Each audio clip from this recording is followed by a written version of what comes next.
Saya akan membahas pembukaan catur yang bernama Crop Attack dan menunjukkan bagaimana cara ini bekerja.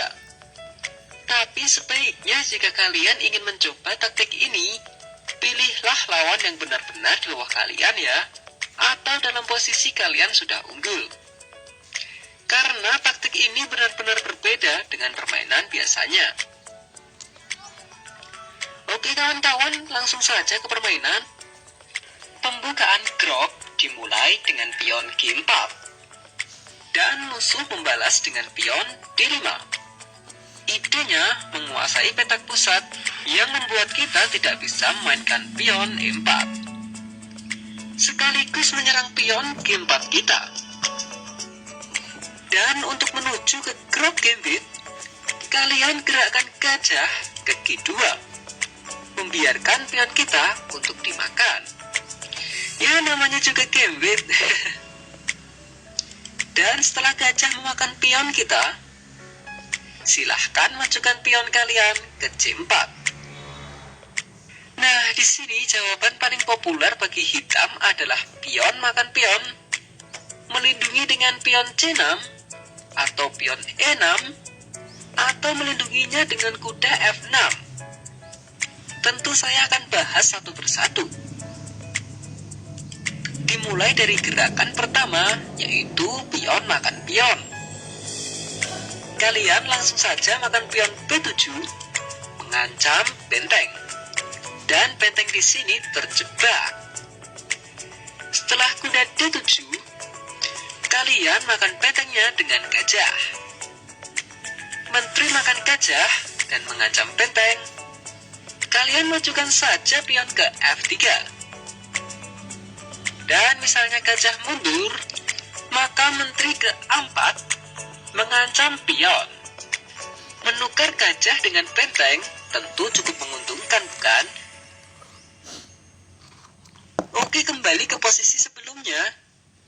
Kita bahas gerakan kedua, yaitu melindungi dengan pion C6. Langsung saja kalian gerakkan menteri ke B3.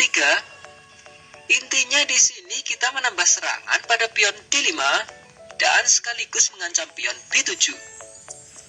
Jadi misal pion B7 menyelamatkan diri ke B6, kita makan saja pion kali D5, pion makan pion kembali, dan kalian langsung saja makan pion dengan menteri. Menyerang menteri dan menyerang benteng secara bersamaan.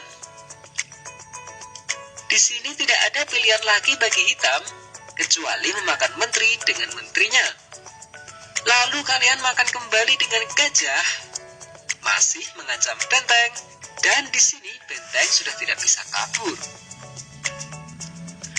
Ya, setelah gerakan normal, kalian makan saja bentengnya.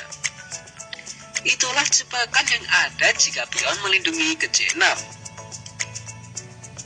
Oke, kita bahas gerakan ketiga, yaitu pion melindungi ke E6.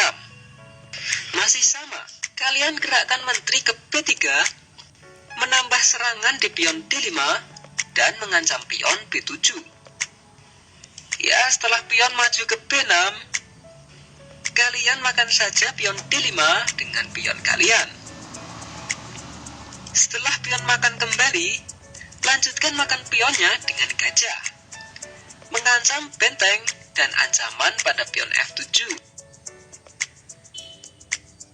Hitam tidak bisa melindungi kedua ancaman sekaligus. Misal pion C6 berniat melindungi benteng, kalian makan saja pion F7 dengan gajah, skak, raja D7, dan kalian makan saja kuda yang gratis ini. Oke, lanjut ke gerakan keempat, yaitu melindungi pion dengan kuda F6. Tetap masih sama, menteri ke B3, tapi di sini kalian harus berhati-hati, karena jika tidak, menteri kalian yang akan hilang. Oleh karena itu, di depan sudah saya katakan, jika kalian belum menguasai teknik ini, cobalah untuk menggunakan taktik ini dengan lawan yang berada di bawah kalian. Oke, kita lanjut saja. Di Di sini hitam dapat mengabaikan ancaman pada pion B7 dengan melindungi pion ke E6. Setelah kalian memakan pion B7 dengan menteri, dan kuda akan ke D7, melindungi benteng. Kalian tidak boleh terlalu gegabah untuk menghancurkan posisi hitam. Contoh pion makan pion, dan pion makan kembali. Di sini kalian jangan ancam pion 2 kali dengan kuda. Karena hitam dengan mudahnya mendapatkan menteri kalian dengan kuda C5, mengancam menteri. Hanya ada 3 petak untuk kabur, B4, B5, dan C6. Contoh menteri B4, maka kuda D3 skak ster. Pion makan kuda dan gajah makan menteri.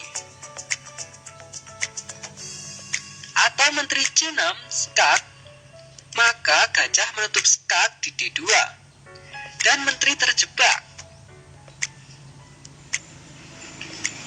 Lagi, atau menteri ke B5 skak, pion menutup skak, menteri hanya bisa makan pion skak, dan gajah D2 mengancam menteri.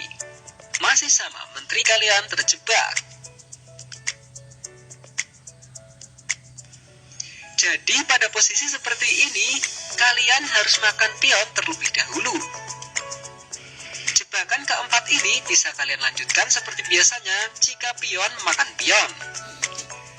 Tapi jika saja di sini kuda yang memakan pion, maka kalian langsung saja menteri ke 4 skak gajah. Kuda menutup skak, lalu makan gajahnya.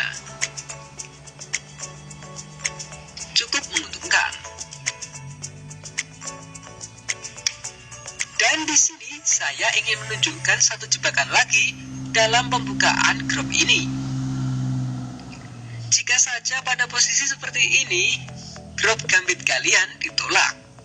Dengan variasi umum lainnya, yaitu E5, kalian bisa ajukan gambit sekali lagi dengan memajukan pion ke G5.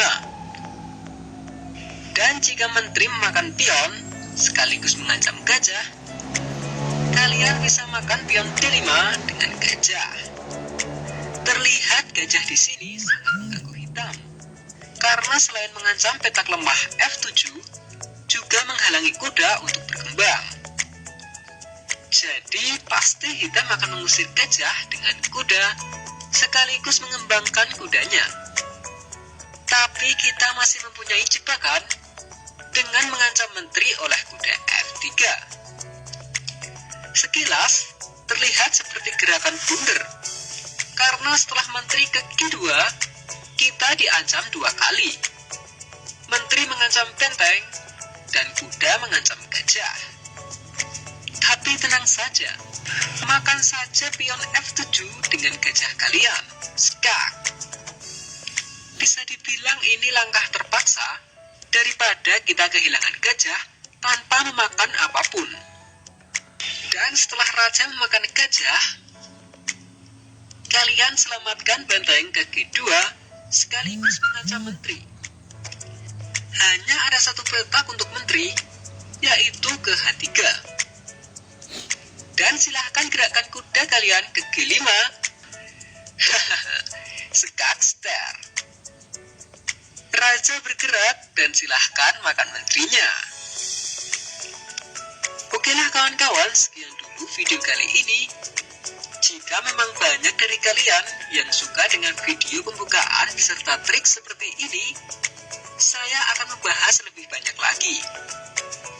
Oke, jika kalian suka video-video catur seperti ini, silahkan klik like dan juga subscribe channel